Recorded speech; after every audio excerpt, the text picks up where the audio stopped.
আল্লাহ নবী আলাইহিস সালাম সাহাবায়ে কেরাম বসে আলাপ সালাপ করতেছিলেন, বের হয়ে আসে বললেন, আলা উখবিরুকুম বিমা হুয়া আখওয়াফু আলাইকুম ইনদি মিন মাসিহিদ দাজ্জাল। মাসিহিদ দাজ্জাল নিয়ে আলোচনা করছিল সাহাবায়ে কেরাম। বললেন, মাসিহুদ দাজ্জালের চাইতে মারাত্মক বিষয় নিয়ে তোমাদের বলবো? বললেন, কুল্লা নাম বালা ইয়া রাসূলুল্লাহ। ক্বালা আশ-শিরকুল খাফি। গোপন শিরিক। গোপন শিরিক মাসিহিদ দাজ্জালের চাইতেও কঠিন।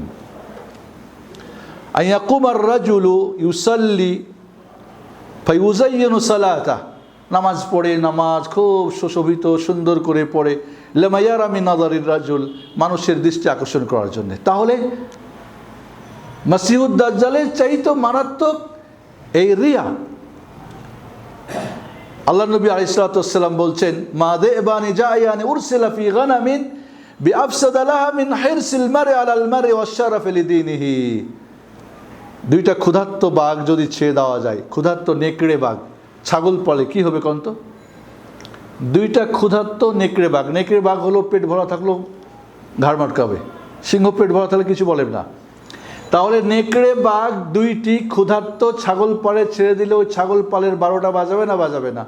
এর চাইতে মারাত্মক কোনো মানুষ যদি তার কোনো মানুষের দিনের জন্যে মারাত্মক হলো যে কোনো ধন সম্পদের লোভ লালসা করে, কোনো পদের লোভ লালসা করে। পদলোভী যারা, ধর্মীয় কোনো জায়গা পদ আমাকে পেতে হবে, নিতে হবে, আমার এই টাকা লাগবে, ওই লাগবে, এই লোকটার দিন ওই ছাগল পাল নেকড়ে বাঘের ধ্বংসের চাইতে মারাত্মক। আজ আমরা একটা পদ নেওয়ার জন্যে, একটা জায়গায় করার জন্য, ও করার জন্যে ধর্মীয় স্থানগুলির এমন একটা কাড়াকাড়ি আর মারামারি, ওস্তাদের সাগরিদি এখন লেগে যাচ্ছে, দুইজনের দুইটা দল হচ্ছে, দুইটা সংগঠন হচ্ছে বিভিন্ন, এইভাবে কেন? এগুলি কি রিয়া না? এগুলি রিয়ার অন্তর্ভুক্ত। রিয়া আমল সমস্ত নষ্ট করে দেয়। আর আগনা শুরাকা আনি শিরক মান আমিলা আমালান আশরাকা মায়া ফিহি গায়রি তারাকতুহু শিরকা। যে আমার সঙ্গে শিরিক করে, আমি তাকে এবং তার শিরিককে আমি কি করি? আল্লাহ হাদিসে কুদসি বলছেন, আমি তাকে ছেড়ে দিই। এই জন্য বন্ধুরা, অনেক সময় নেকি পাপ হয়ে যায়, যেটা হাদিস আপনাদের শুনিয়েছি।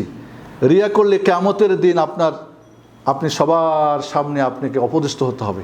আল্লাহ রাসূল বলেন, মান সাম্মা আসাম্মাহুল্লাহ বে, যে দুনিয়াতে মানুষ শুনুক এটুকুই শেষ, আখেরাতে কিছুই পাবে না।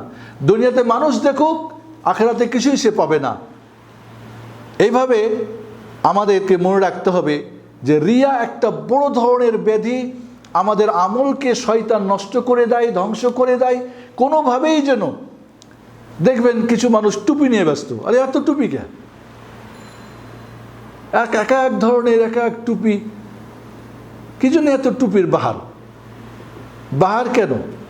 বক্তারা না হয় টাকার জন্যে, লোকটির দৃষ্টি আকর্ষণের জন্যে। আজ যে ওয়াজ মাহফিলগুলি হয় আমাদের দেশের, এই ম্যাক্সিমাম ওয়াজ মাহফিলগুলি রিয়া, লোক দেখানো, লোক শোনানোর মানে সিংহভাগ অবস্থা থাকে। বক্তারও থাকে, শ্রোতারও থাকে, যারা দান খয়রাত করে তারা সবাই। এই জন্যে কোনো বারাকাও হয় না। লক্ষ লক্ষ ওয়াজ মাহফিলের মানুষ কিছুই শিখে না, কিছুই জানে না। একটা ওয়াজ মাহফিল করতে 1 মাস 1.5 মাস সময় দেয়, টাকা দেয় করে, কিছুই শিখে না। কারণ কি? রিয়া, মানুষ দেখানো। ব্যাস দেখলো, হ্যাঁ করো, কেন করছো? কয়েকটা বাপদাদা করতো, আমরা করছি।